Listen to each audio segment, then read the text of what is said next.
Daniel sa pag-ampo makatulo sa isang adlaw. Praise the Lord. Hallelujah. Wa gid yung dangang pag-ampo igsoon.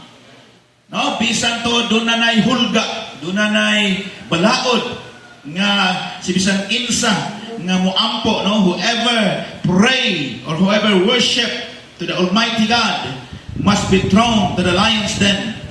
Then ingon ni igsoon nga si Daniel sa diyang nakitaan siya sa iyang mga kauban nga nag-ampo siya, gisumbong siya nato sa hari. Ug niya mingon ang mga kauban ni Daniel nga, mahal nga hari, di ba doon naman kay balaod nga kinahanglan ilabay nga to sa langob sa mga leon ang ampo sa Dios. Ingon dayon si Hari Darius na tinuod na, doon ako'y balaod. Yan ingon sila nga, kining maong Daniel, nag-ampo siya, makatulo sa isang adlaw. Ogo niya nasubo ang hari, nasubo siya. Ogo niya si Daniel gipatawag, og ila dayon kining gigapos, ila dayon gilabay ngadto sa langob sa mga leon. Hallelujah. Pero Nixon, ato mabasa sa verse 20. Okay. Verse 20. Paingon sa verse 23. Sa pagkadoon niya, masigit siya sa tingog nga masuk-ano. Daniel, alagad sa buong Diyos. Nakaluwas pa kanimo ang Diyos ng imong gialagaran sa tanang gayon.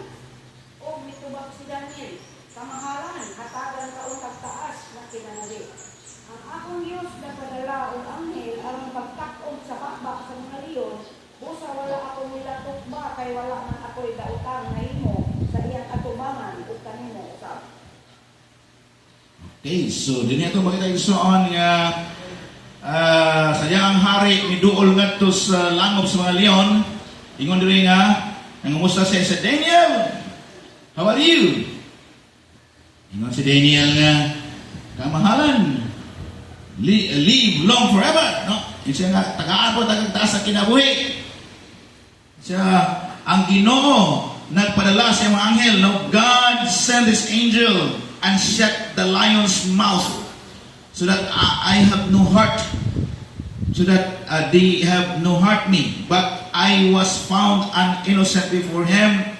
Also, O King, I have done wrong. I have not done no wrong before you. Now the king was exceedingly glad for him and commanded that they should take Daniel out of the den of the lion. So Daniel was taken up out, was found on him